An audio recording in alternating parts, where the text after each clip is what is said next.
नमः शंभवाय च मयोभवाय च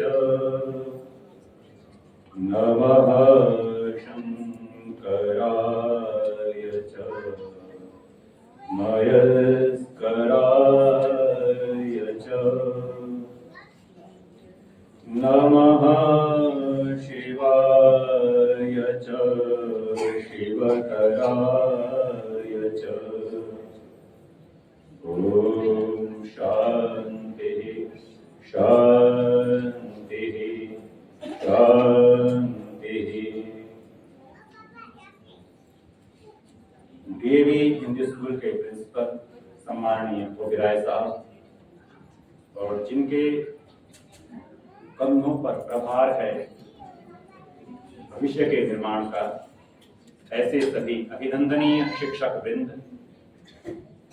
और जिन्होंने अपने बच्चों को आपके हाथों में सौंपा है, ऐसे समस्त सभी सम्माननीय माननीय अभिभावक वृंद और शिवरात्रि पर्व के अवसर पर उपस्थित सभी श्रद्धालु और अभ्यागत सज्जनों। हिंदू शब्द का अर्थ होता है विनस्ते दुरितानि, जो दुर्गुणों को नष्ट करे और हमेशा तैयार रहे, उसे बोलते हैं हिंदू। क्या अर्थ है, कहां से शब्द लिया गया, लेकिन वर्तमान में इसका ऐसी परिभाषा हो गई है। शिवरात्रि के पर्व पर यह कहा जाता है कि शिव को शक्ति का मिलन हुआ, सम्मिलन हुआ शक्ति का। एक बात जरूर समझनी होगी कि शिव का मतलब है कभी कोई शिकायत नहीं, अपनी कोई आलोचना नहीं, विक्टिम ब्लेम कार्ड शिव नहीं खेलते। शिव हमेशा परिस्थितियों को अपने अनुरूप बनाने का मादा रखते हैं, साहस रखते हैं, उसे शिव कहा जाता है। जब भी जीवन में हम स्ट्रेस में आते हैं तो हम क्या तरीका अपनाते हैं? एडिक्ट हो जाते हैं शराब का, धूम्रपान का। भगवान शिव का एक सबसे महत्वपूर्ण चीज है नटराज। जब भी स्थितियां खराब हो तो नटराज से कुछ सीखना चाहिए। नटराज की जो स्थितियां हैं उसमें सबसे पहले यदि आपने कभी नटराज का सिंबल देखा हो तो चारों तरफ एक गोलाकार है, वो अग्नि का प्रतीक है, आग जल रही है। जैसे ही हम संसार में आते हैं तो हमारा संघर्ष शुरू हो जाता है।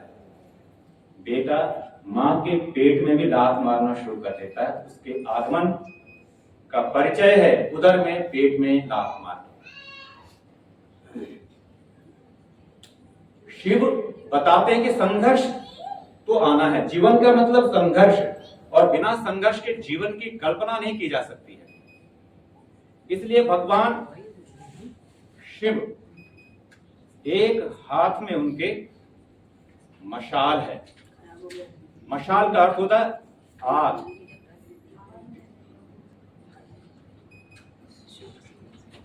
अग्नि, मशाल प्रतीक है अग्नि का, अर्थात ज्ञान की चिंगारी हमेशा होनी चाहिए, समझदारी हमेशा होनी चाहिए।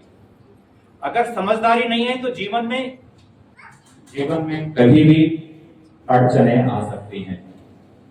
तो पहला था कि भगवान के एक हाथ में मशाल है, दूसरे हाथ में डमरू। डमरू प्रतीक है उल्लास का। जीवन में कैसी भी परिस्थितियां हो, अपनी प्रसन्नता को नहीं छोड़ना है। और तीसरा, भगवान शिव के हाथ अभय मुद्रा में है कि कैसी भी परिस्थितियां हो, डरना नहीं है, निडर रहना है। और निर्भयता से जब हम कम्युनिकेट करते हैं तो अच्छे परिणाम देने वाले होते हैं। और चौथा जो हाथ है, वो चौथा हाथ है नीचे की तरफ। अगर आपने नटराज का सिंबल देखा होगा तो नटराज के सिंबल में नीचे राक्षस है। यहां चीज बहुत महत्वपूर्ण है। हमारे जीवन में सबसे बड़ा राक्षस है आलस्य।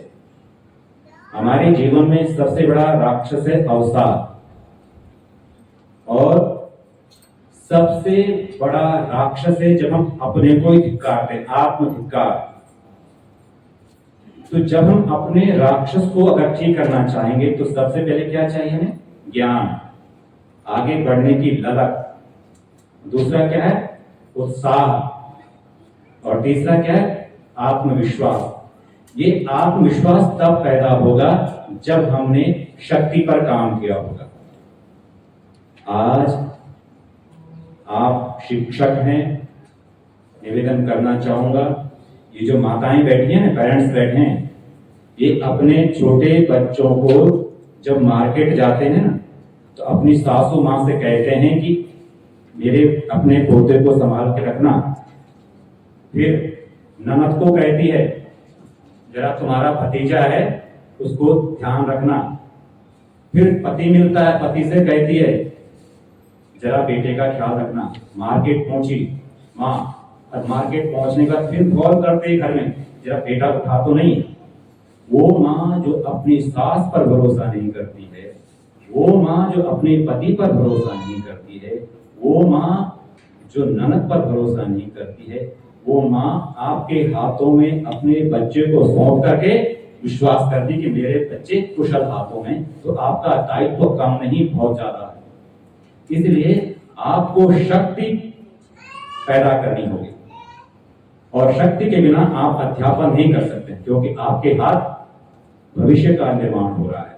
तो शिव का मतलब कैसी भी परिस्थितियां हो, मैंने ज्ञान की अग्नि की, ज्ञान की मशाल बुझानी नहीं है, हमेशा जलाए रखनी है। दूसरा, डमरू उल्लास में किसी भी बच्चे के साथ आप परसेप्शन से, धारणा से पेश मत आइए, प्रोबेबिलिटी, संभावनाओं पे काम कीजिए, कितनी संभावना। शिव का मतलब संभावना। और तीसरी बात जो मैंने कहा था, निर्भयता से जब आप पढ़ाएं तो निर्भय रहें, अपने जो आपका सिलेबस है उसको तैयार करें, साथ में क्या उसमें वैल्यू है उस वैल्यू को भी जरूर जोड़िए, तभी शिव। और क्योंकि अगर हम सच्चे अर्थों में शिव की उपासना करना चाहते हैं तो हमें शक्ति से संपन्न होना होगा, ज्ञान से परिपूर्ण होना होगा, उत्साह से परिपूर्ण होना होगा, और आत्मविश्वास से परिपूर्ण होना होगा, तभी जाकर के सही अर्थों में शिवरात्रि। रात्रि मतलब अंधेरा। अंधेरा हर जगह है, अज्ञान, अभाव, अन्याय। हमें ज्ञान की रोशनी के द्वारा अंधेरे को मिटाना है। ओम शांति शांति शांति।